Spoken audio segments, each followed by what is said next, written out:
Good morning students and welcome to statistics class. Today we are going to start with the third unit of your syllabus, that is classification and tabulation. In the previous chapter, organization of data, we have studied what are the methods of collection of data. So whatever data you are going to collect usually will be of voluminous size or of huge size. So it is very difficult to understand large volume of data. That's why in this chapter, that is classification and tabulation, we are going to present the data into different groups on the basis of their similar characteristics. So that we are going to study under classification and tabulation. See, classification is different term and tabulation is also one different term. First of all, we will study about classification. So what is this classification?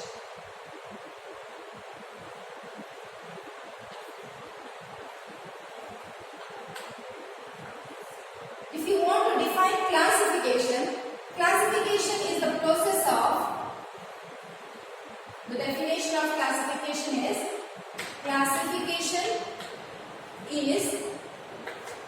the process of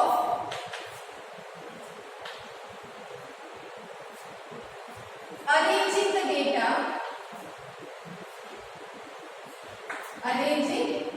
data into groups or classes,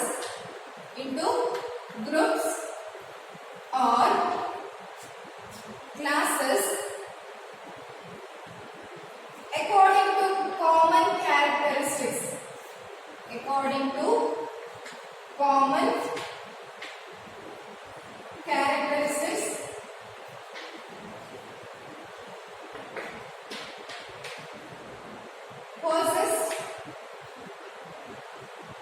Possessed by the items of the data.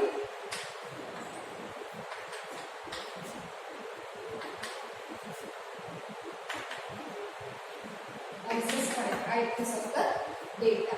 So what do you mean by classification? See, classification is a process where you are going to arrange the data into different groups or classes.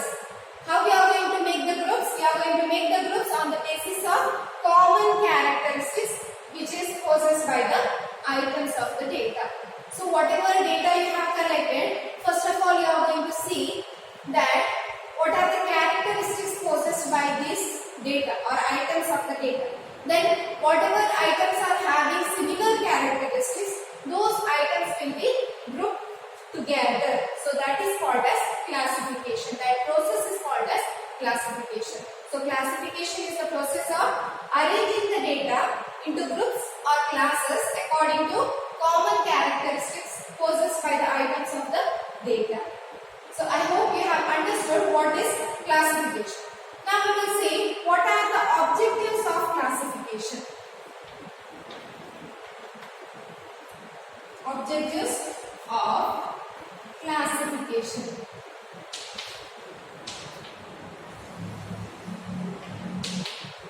So what do you mean by objectives? Objectives are nothing but the aim behind anything or aim behind classification. Why you need to classify the items of the data? So first and foremost, objective is to reduce the size of the data.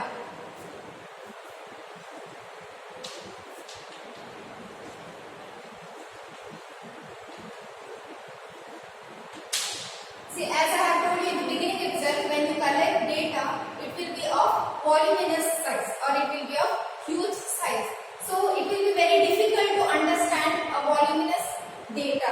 So with the help of classification, we can reduce the large amount of data into handy size. That is the first objective of classification.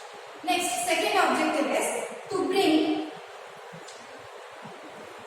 the similarities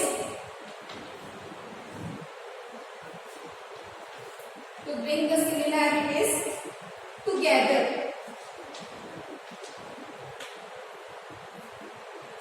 To bring the similarities together. In definition, we have seen that what kind of data you are going to group That is, we are going to make groups on common characteristics. That's why in classification, you are going to make the group of items which possess similar characteristics. That's why here classification brings the similarities together. Whatever similar items are there, that will be grouped as one. That is the second object. Third one, to facilitate comparison.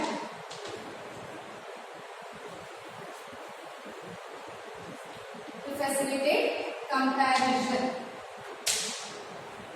When you bring the similarities into one group, you can easily make the comparison.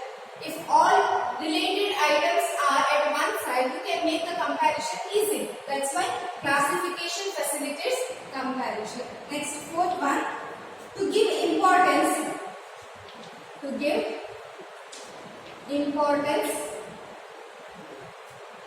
to significant features. Significant features of the data.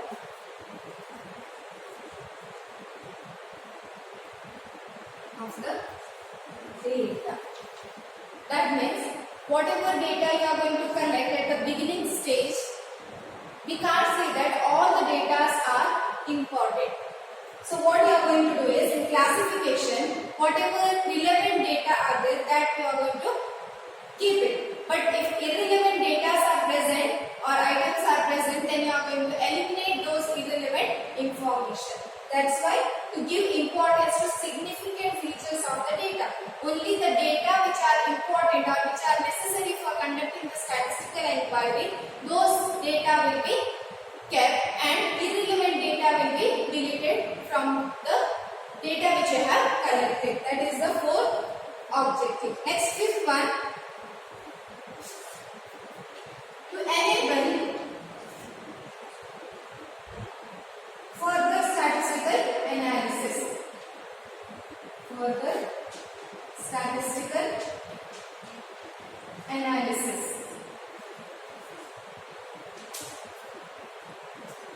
So, classification enables further statistical analysis. With the help of classification, you can draw a valid conclusion. That is the last objective of classification. Next, we will see what are the types of classification. See, totally there are 4 types of classification. They are, first one is chronological classification.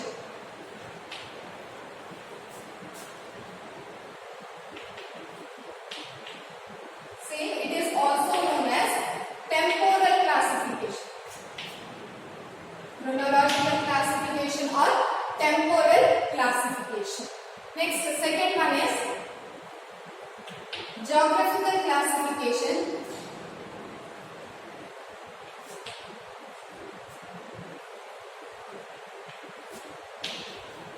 Or it is also known as spatial classification.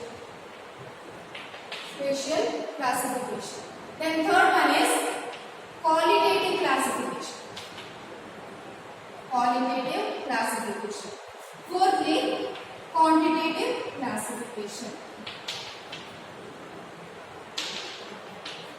So these are the 4 types of classification. First one is chronological classification, which is also known as temporal classification. Second one is geographical classification or spatial classification. Thirdly, qualitative classification, and next is quantitative classification. So let us discuss in detail one by one with examples. So the first one is chronological classification, or it is also known as temporal classification. So what is this chronological classification? First of all, let us understand what is chronology. Chronology means orderly arrangement of data on the basis of time or date of occurrence. On the basis of time or date of occurrence.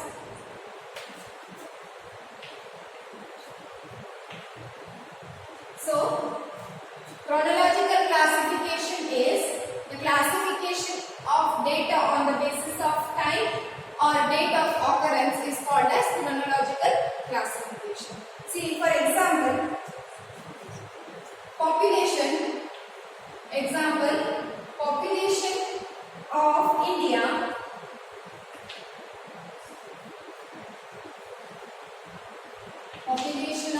India from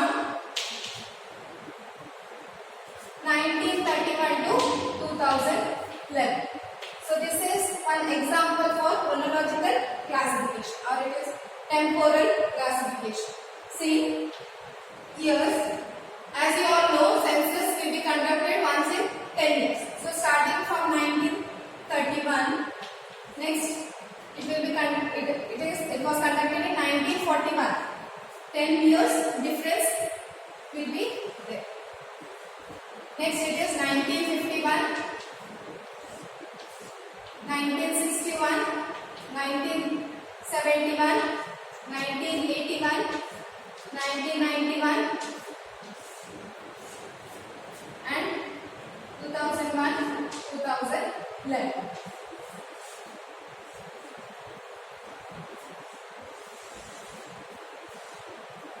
Next, population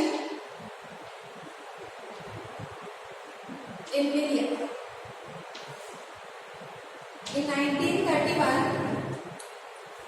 it was 279. Next it is 319, 361, 439, 548, 683, 846, 1002 and 1210 in 2011. See how you have classified the data here.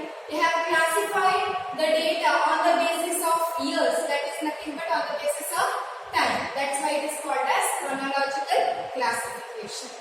This is example, that is population of India. One example for chronological classification. Population of India from 1931 to 2011. So that is the first type of classification. Now we will see which is the second one, that is geographical classification, or it is also known as spatial classification. Second one, geographical classification, or it is also known as spatial classification. So what is geographical classification? Classification of data on the basis of geographical or location or area wise, that is, for example, on the basis of cities, district or state. If you are going to classify the data, then it is called as geographical classification. By seeing the name itself you can make up, that is classification of data on the basis of geographical location or area wise, then it is called as geographical classification. See example, if I am going to write the production of sugar in some states of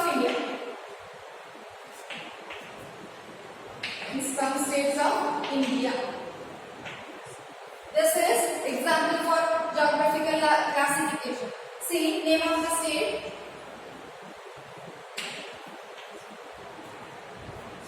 Name of the state. Next, production, that is of sugar in million tons. Million tons.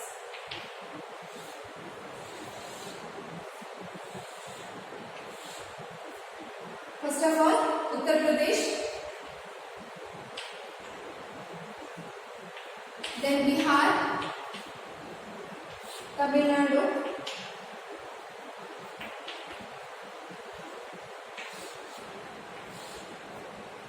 Maharashtra,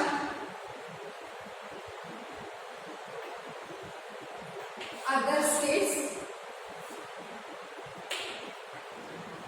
and lastly total.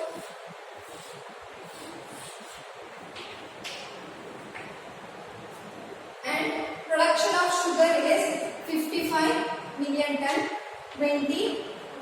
25, 15, 12 and total is 127. See, this is the example for geographical classification because here we have classified the production of sugar on the basis of states, that is on the basis of area wise. That's why it is called as geographical classification. See, in Uttar Pradesh the production of sugar is 55 million tons. Then in Bihar it is 20 million tons. Tamil Nadu 25, Maharashtra 15 and in other states of India it is 12 million tons. So totally 127 million tons. This is example for geographical classification. Now next is the third type of classification is qualitative classification.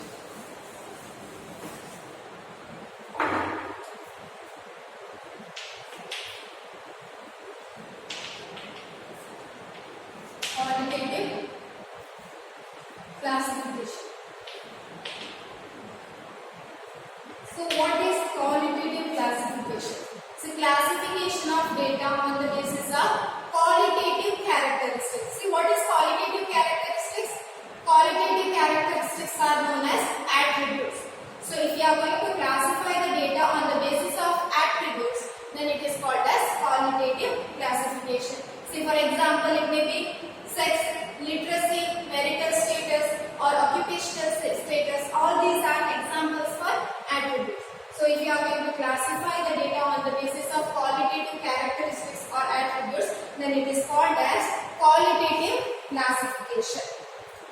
See, in qualitative classification, further there are three types. First of all, simple or one-way classification. Simple or one-way classification. So what is this simple or one-way classification? See, one example. First of all, before explaining simple or one-way classification, I would like to give example for qualitative classification. So if you are going to classify the residents of certain area on the basis of their occupation, then we can divide it as occupation and number of residents. Number of residents. Occupation will be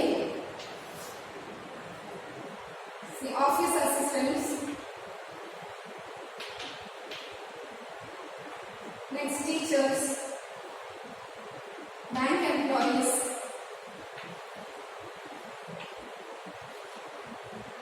businessmen and others.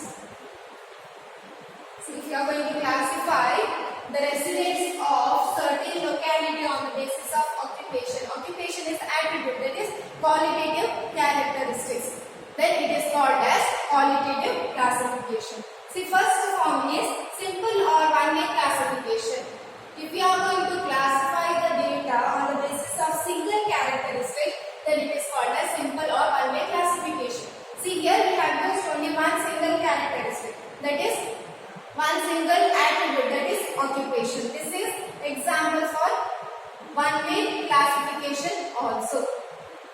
So, simple or one-way classification is nothing but classification of data on the basis of single characteristics is called as one-way classification.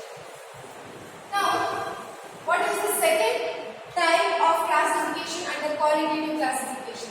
Second one is dichotomous classification. What is this dichotomous classification? The term itself indicates di is two.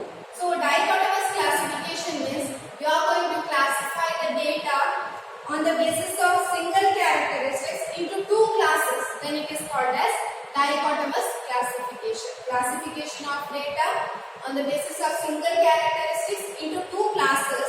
Then it is called as dichotomous classification. See, I will give you the example. See, if you are going to classify the members of a club on the basis of their sex, then it is example for dichotomous classification. You know that sex, members of a club can be classified on the basis of sex as male and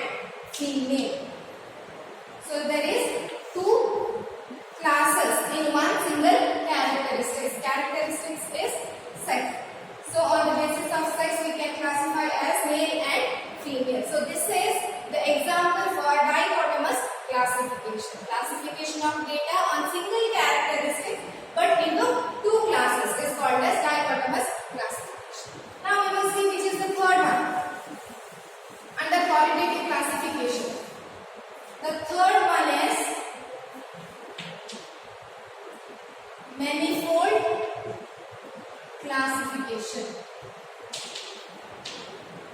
What is this manifold classification? If you are going to classify the data on the basis of two or more characteristics, then it is called as manifold classification.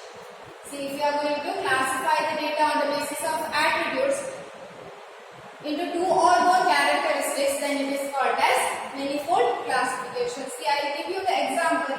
If you are going to classify the population of a village on the basis of sex, literacy, employment, then it is called as manifold classification. See, here we are going to divide or classify the data on the basis of sex, literacy, employment.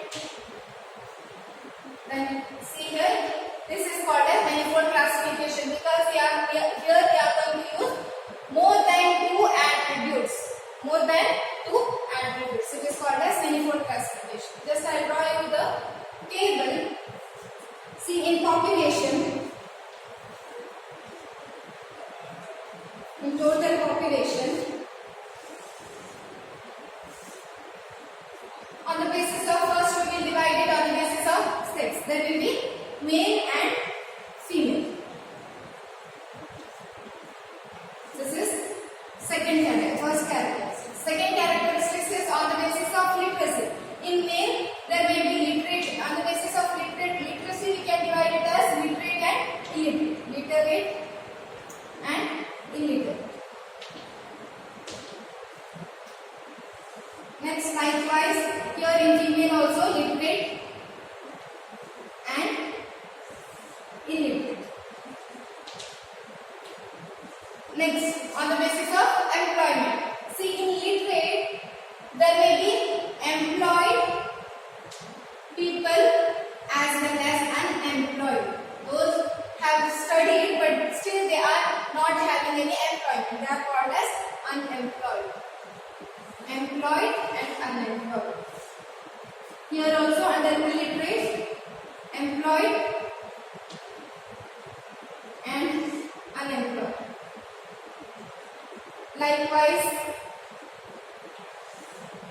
in literate of females, employed, unemployed. Same we are going to write it for female illiterates, employed and unemployed.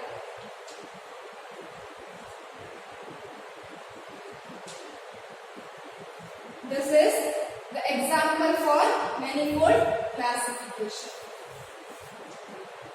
This is the example for manifold classification where you have classified the data on the basis of two or more attributes. See, first attribute is sex, that is male and female. Second attribute is literacy, literate and illiterate. Next, it is on the basis of employment, employed and unemployed. Further, you can make on the basis of marital status.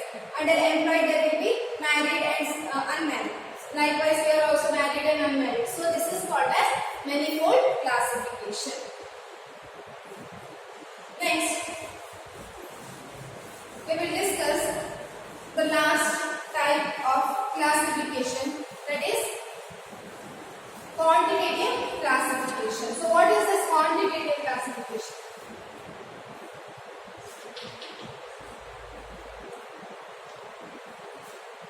Fourth one, quantitative classification.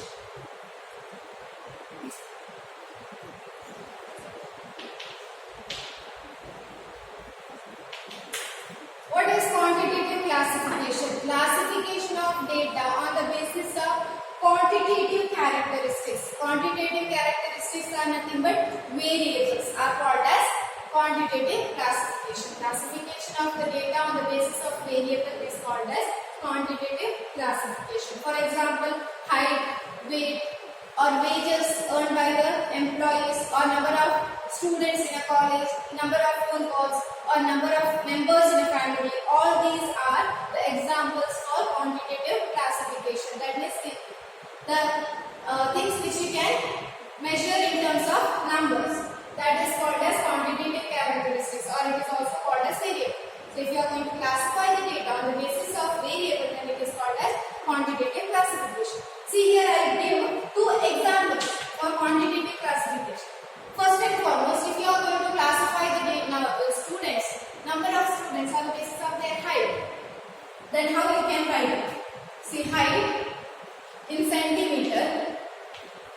Next, number of students of your class.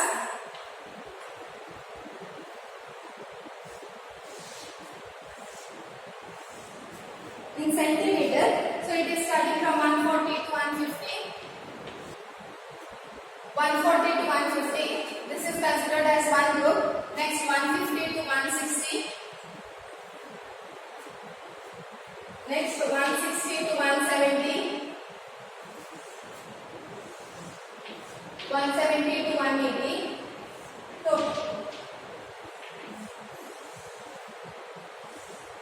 next number of students, maybe 6, 24, 18, 2, so total 50 students. So 6 students are coming under the group of having heights 140 cm to 150 cm. Likewise, 24 students have height 150 cm to 160 cm. 18 students have height of 160 to 170 cm. 2 students have height of 170 to 180 cm. So this is the classification of data on the basis of height. Height is nothing but variable, that is quantitative characteristics. That's why it is the example for quantitative classification. One more example I will give, that is number of apples in a box. So if you are going to classify that, first it will be number of apples, next number of boxes.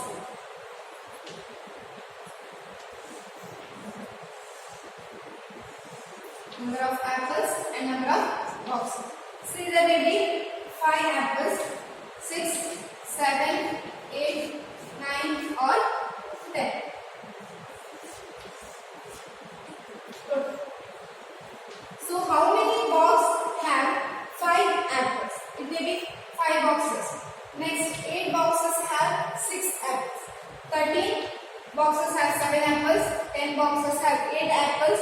6 boxes have 9 apples and 3 boxes have 10 apples. Totally 45 boxes are there. So this is the classification of apples, that is number of apples in each box. So this is the example for quantitative classification. See, these two examples are also called as frequency distribution. So these two examples or these two tables are also called as frequency distribution. Then what is this frequency distribution? See, frequency distribution is frequency distribution. Frequency distribution is a systematic presentation of values taken by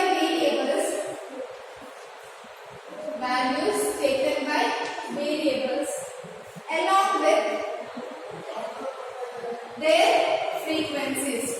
along with their frequencies. So frequency distribution is a systematic presentation of values taken by variables along with their frequencies is called as frequency distribution. So what is frequency? Frequency refers to the number of times an observation is repeated. So in how many boxes 5 apples are there? That if you are going to count, that is called as frequency. This is the frequency of number of apples. So number of times an observation is repeated is called as frequency. Now in frequency distribution, there are 2 types of frequency distribution. One is discrete frequency distribution.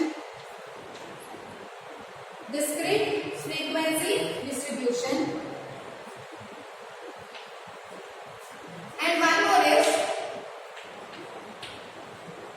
continuous frequency distribution.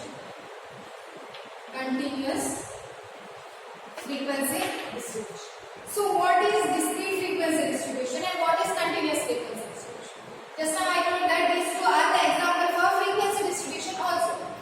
So the term itself indicates discrete frequency distribution. While framing discrete frequency distribution, if you are not going to consider class interval, while framing frequency distribution, if you are not going to consider class intervals, then it is called as discrete frequency distribution. And then while framing frequency distribution, if you are going to consider the class intervals, then it is called as continuous frequency distribution. So now see in this two example, which is discrete and which is continuous. I said in discrete frequency distribution there will not be class interval. What is class interval? Class interval is nothing but there will be groups. See here we have made a group of height from one side 140 cm to 150 cm. This is one group. That is nothing but class interval. So the distribution, frequency distribution where there is a class interval, it is called as continuous frequency distribution. So this is example for continuous frequency distribution. Whereas in discrete frequency distribution there will not be any class interval. So this is example for discrete frequency distribution, because here we have not made any groups. There is no any class intervals. That's why it is called as discrete frequency distribution. So while framing frequency distribution, if you are not going to consider class interval, then it is called as discrete frequency distribution. Likewise, while framing frequency distribution, if you are going to consider the class intervals, then it is called as continuous frequency distribution. So this is all about frequency distribution and types of classification. So other things we are going to discuss in our upcoming classes.